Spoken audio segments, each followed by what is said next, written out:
Dr. Boris Nektalov from Nektalov Health and Wellness. So today we're going to be going over a spinal decompression process of care plan. Okay, so last time we went over what did the corrective care, spinal care looked like. So today I'm going to take you from process from one table to another and show you how we address herniated disc. So before that, let me show you and educate you about how we analyze a patient. When a patient comes in, and usually they always coming in with MRI done.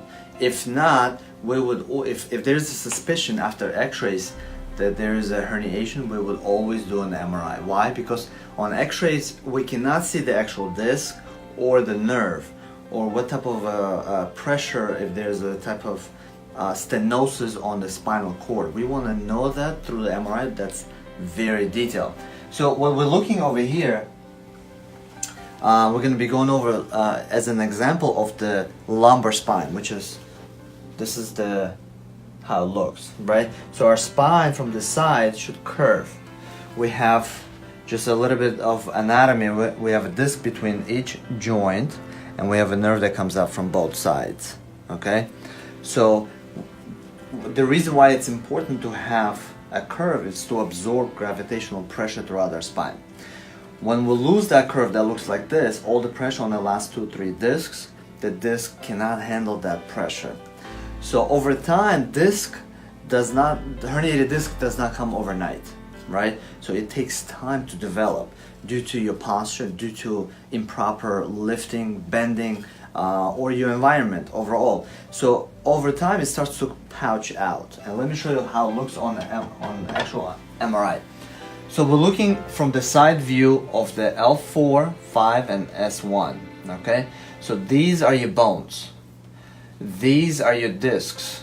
How do we know if a disc is healthy or not? On the MRI, it should look white. That means it's hydrated, it's healthy disc, which is over here, normal disc, okay? Why is it white? Because the fluid on the MRI looks white. Especially this cerebral spinal fluid that goes in the spinal cord, which is in this area. When it starts to look like this, dark or black, we know that disc becomes dehydrated, weak. Any type of pressure, it starts to pouch out. So if you look, there's nothing coming out in this area. Disc is healthy. There's a little bit of a bump here, which is a bulge, and then there's a lot more here. If you pay attention at the thickness of the disc, you see how thick it is? Healthy, good, not so great, very bad. So once it comes out, it pushes on a nerve, literally just like this. If you see, this is thin, this is inflamed nerve, and it's right here, and it's just pushing on that nerve. So once we diagnose this problem and we see if it's not traveling up or down, which is subquestern, that's an emergency surgery. So you would not be a candidate for the spinal decompression, non-surgical spinal decompression. In this situation, we would take somebody for a spinal decompression. What is our success rate? We're about 80 to 90% successful with spinal decompression to take the pressure of the nerve. Let's be a little bit clear. What is our promise and goal when it comes to spinal decompression? We cannot make this disc brand new like this. It's not possible. Why? Because disc is avascular. There's no vessels that puts the fluid into the bone, into the disc. For instance, if I break your bone, we take your cast, we'll put it for 2 weeks, brand new bone. We'll cut the muscle, brand new muscle, very fast. Why? Because the muscle and bone is filled with blood, heals very fast. Disc, tendons, ligaments are avascular. There's no blood flow. It takes a very long time to heal. So with decompression, our goal is to push this back as much as possible, to hydrate the disc as much as possible, but we never ever promise to make it like this. Okay, so let's go, and I'm gonna show you how's the process look. So the first thing we do, every single patient comes here, we're doing warm-up. Depending how acute they are, If there, we can take the acuteness away, meaning that high intensity pain, and then we start to doing warm-ups.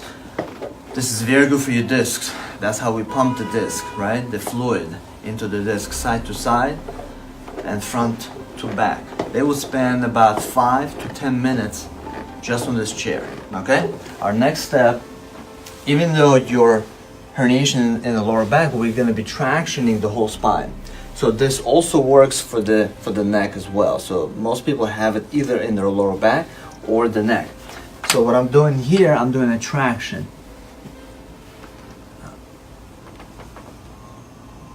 And when I go down, I do feel it in my lower back. Yes, I do feel it in the neck, but if I relax good enough, I do feel it in the lower back. And so I would spend about 5 minutes here going up and down.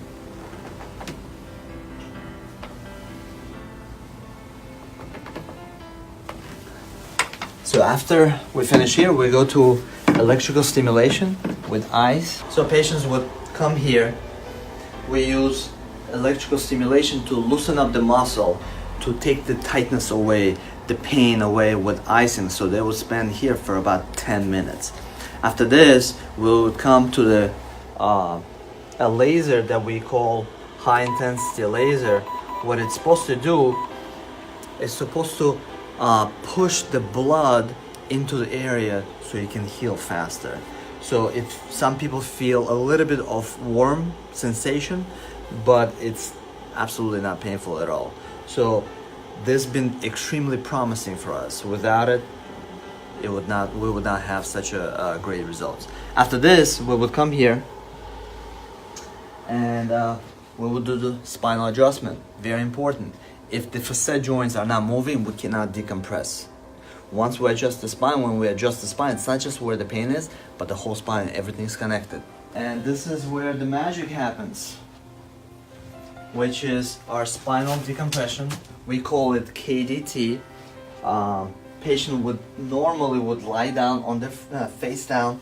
There's 2 different belts that we strap them literally like this, and then the upper one like this as well. So both of them are trying to pull them apart.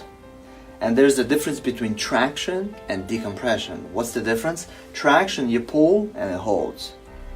Many physical therapists do that. So decompression, where it pulls and releases. And when it pulls, it holds for 30 seconds and then it releases again. So it's a pumping. So our disc works on a process called imbibition. Pull, release, pull and release.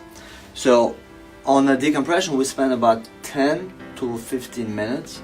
Then we go back on ice, then we come back to decompression again. So we do it twice in a visit. So depending on the severity, there's 3 different care plans we have: mild, moderate, or severe, depending on how bad is the disc. So we go from, it could be between 20 visits to 40 plus visits. So we do not do MRI right after your care plan. Why? Because it takes longer than that.